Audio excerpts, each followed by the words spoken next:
Hello there, and welcome back to the Smell of Logic channel. I am Ramona, and today's stories, Reddit stories, we're reading Paranormal Work Stories. This will be part number 3, and some interesting stuff happening at your work story, at your workplace. Leave it down in the comments. Let us know.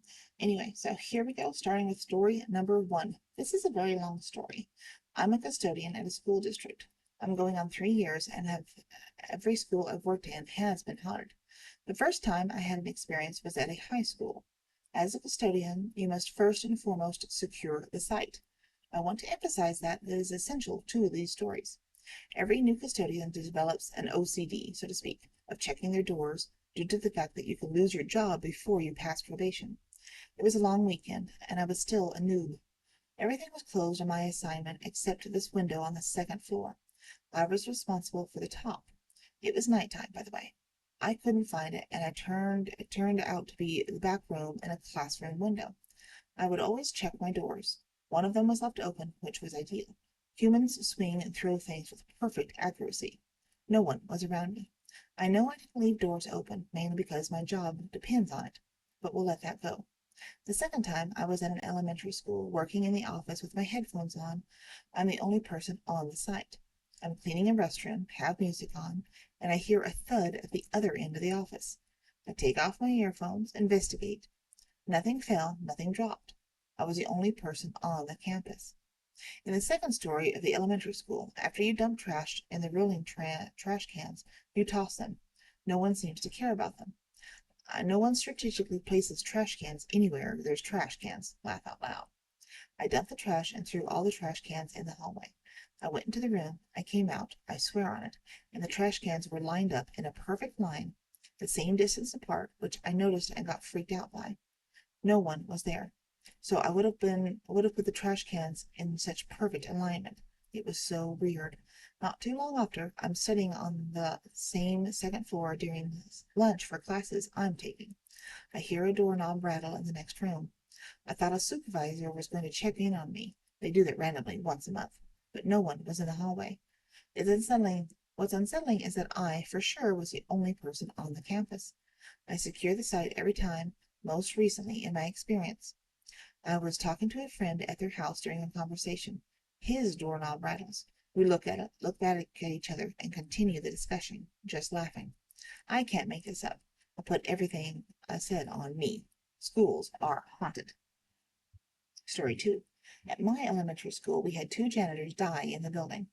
Now and then we would come back on Monday, and almost half the lockers would be wide open, and teachers would have to part of their chalkboards erased. And I remember one Sunday, the church had Sunday school in the school. I went downstairs, and one of the sinks was on and overflowing. Story 3. No ghosts were hurt, nor do they appear in the story. I used to be a housekeeper for 2 different campus sorority houses years ago. I cleaned house number 1 once a week, and house number 2 every day. I liked the girls, and I wanted my job. I looked forward to deep cleaning both houses over Christmas vacation. Working in an empty building is really eerie, and I respect anyone who can do it day by day. My first day alone at house number 1 was horrid. Nothing bad happened. That was part of the problem. The silence was deafening. I had a ghost or 2 in my life, and I'm not easily spooked, but boy howdy, this did it. The feeling of being watched was unshakable, and the vibe was malevolent. I looked over my shoulder for the entire very long day. I stayed at the house, but I made it very clear that I was not available for any other holiday cleans. House number 2 was 3 times as big as house number 1. It was the Ritchie house on campus, and it had 3 stories of emptiness and 3 stories of too much quiet. I never felt watched or scared while I was up there, but it was still not okay. I told the house mother when classes resumed that I would not be going back for the Easter break deep clean. Life, as we know it, went on, and it was a great job. To this day and forever, I will never work in an empty building of any other kind. I blow a kiss to whoever is in that darkened school cleaning up as I drive by. Story 4. I, a 27-year-old male, work as an operations manager for a multi-service company. I work on the 17th floor of a massive high-rise office building in the middle of town. Most days, I spend my time with spreadsheets and inventory, passing the day in front of my computer. Other days, I actually visit my sites and talk to my staff. The building I am in has staff members who work with me, but since there are only four of them, I rarely see them since they are generally on the other floors working hard. It wasn't until 2 weeks into my job that I discovered 3 floors of the building were empty. Just a lot of empty dark rooms with thin walls and dark blue carpets. Each floor has 3 bathrooms, male, female, and paraplegic, which we service only once a month, as there are no tenants on that floor. All seemed normal until one day my elevator ride from my office floor to the ground was unintentionally stopped on one of the empty floors. I poked my head out of the elevator, thinking someone was getting on, only to notice that we had stopped at floor 14, the uninhabited floor. My body went cold as I stared into the empty hallway, noticing nobody around. I crept back into the elevator and looked at the buttons to see if I accidentally had pressed it. Nothing. The only floor glowing was the ground floor, which was strange. I pushed the close door buttons, but the elevator wouldn't close. I began to panic. I stepped out of the elevator and pressed the outside button, hoping another elevator would show up. I stood quietly for a moment and watched as the elevator I had just exited started to close, and I was just not quick enough to grab the doors. I stood there, alone in the dark, next to the empty office, the eerie sound of the wind blowing against the building. I bolted for the fire escape stairs when I heard it, the chilling sound of a bathroom stall door opening in the female toilets. I stopped for a moment and turned to face the bathroom. The door was slightly ajar and the wind was blowing through it. I was immediately horrified. You see, the door is one of those hydraulic doors that closes on its own. Someone had to be holding it open from the inside. I panicked and ran out the fire escape doors, down the stairs, all the way to the ground. In a huff, I ran to security to go back up to the floor and check out the bathroom.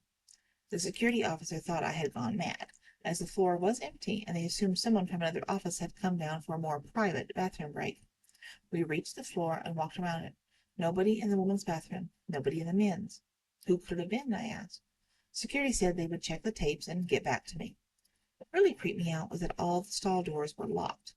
Maintenance hasn't unlocked them because there are no tenants. A few days had passed, and I'd forgotten entirely about the experience, back to my routine of sitting behind a desk and focusing on the logical processes of my day-to-day tasks. On a late Friday afternoon, I received a knock on the door from the 3 security guards, asking me to confirm my story from a couple of days earlier. I explained myself again, told them what I had seen, and they stared at each other in a rather weird manner. I asked them what was going on, and they explained to me the following. Nobody came to the floor. The security footage didn't catch anyone on the floor, not even me. I stood in silence. Sir, are you sure that is floor 14? I was certain of it. Each floor had a sign. They assured me they checked each floor to see where I had popped up, but found nothing. Here's where it gets even more intense.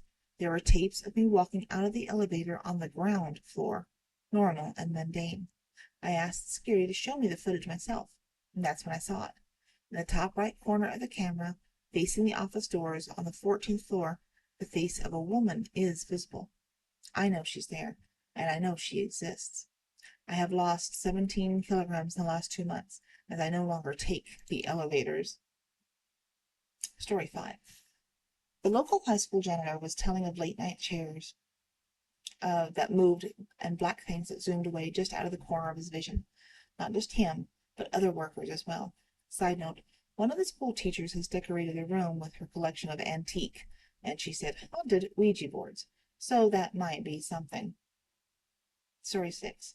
To make a long story short, I was working an office-type job that was in the building alone.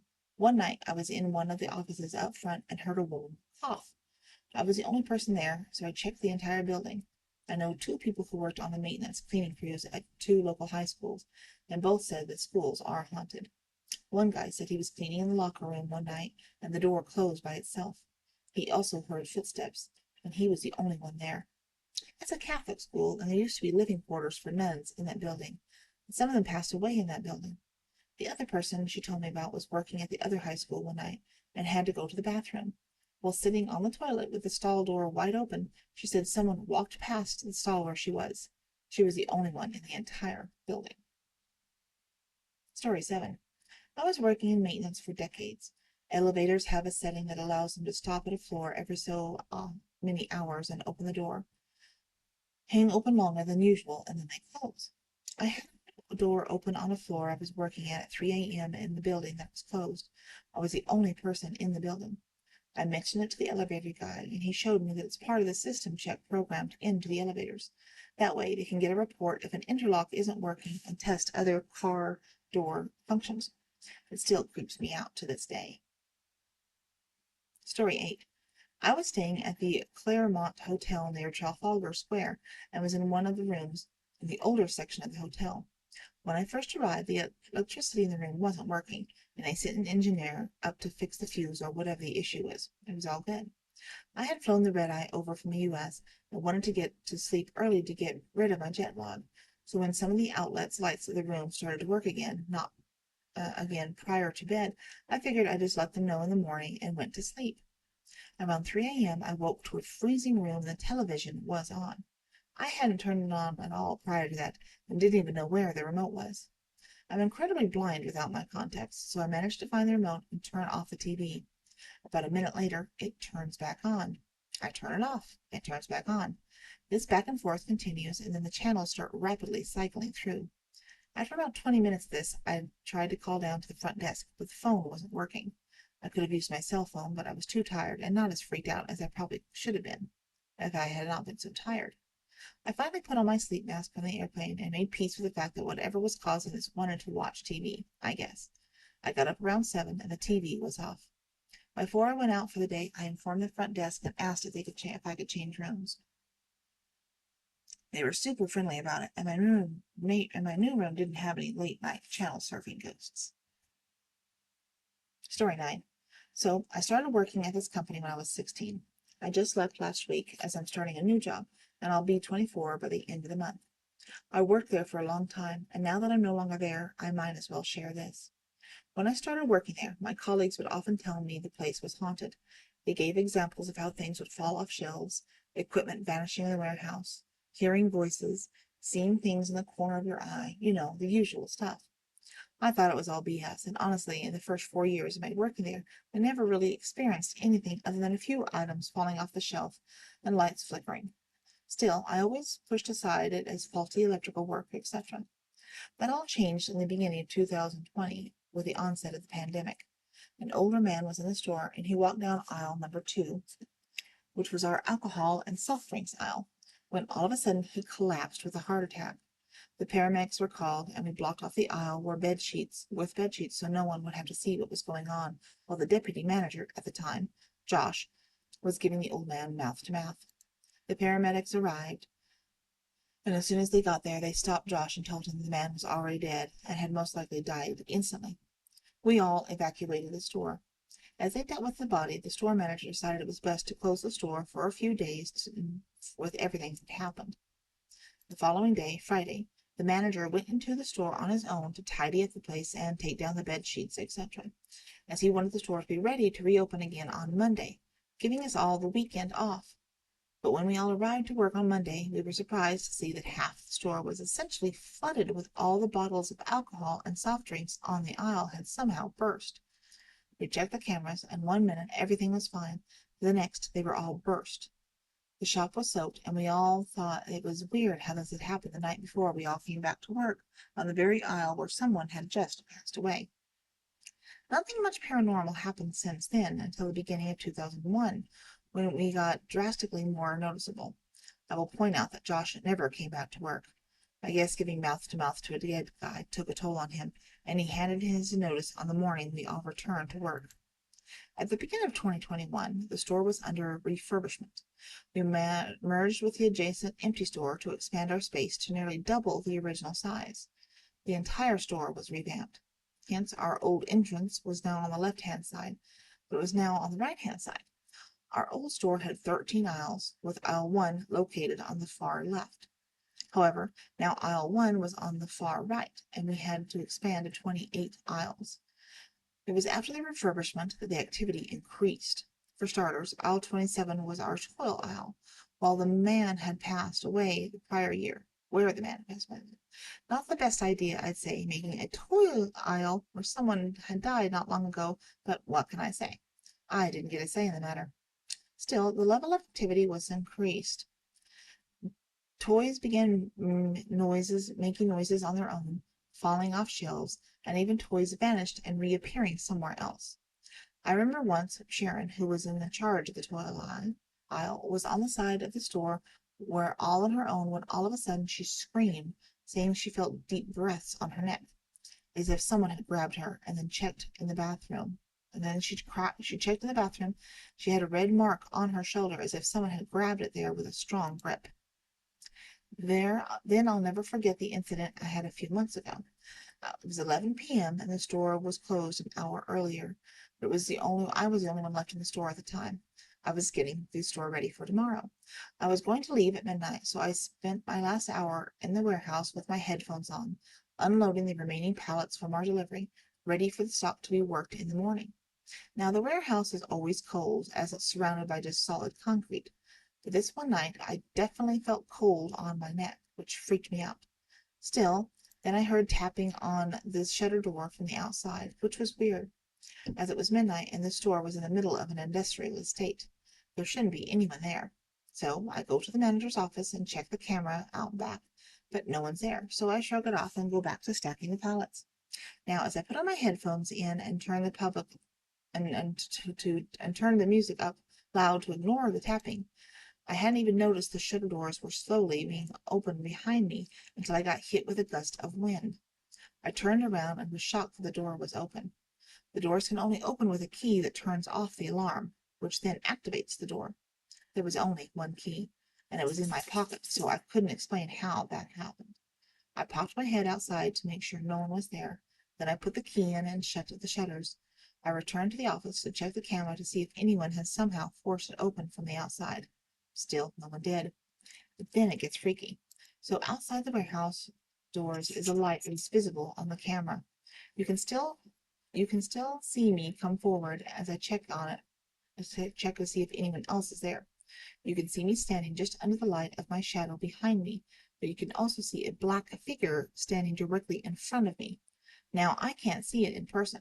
Still, I did see it on camera, and it disappeared off camera once I shut the shutters. Once I saw this, I said, F this, and I closed up early.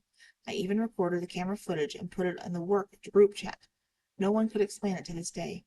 It still freaks me out, and since then I have refused to log up on my own again. Sadly, since I no longer work there, I've been removed from the group chat, so I currently can't access the camera footage.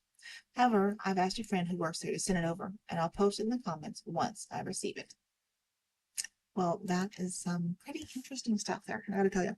Hope you have enjoyed this video, or any of my videos. If you did, please leave a like or a comment on one, and go check out some more, and we'll talk to you later. Thanks for listening and watching. Bye.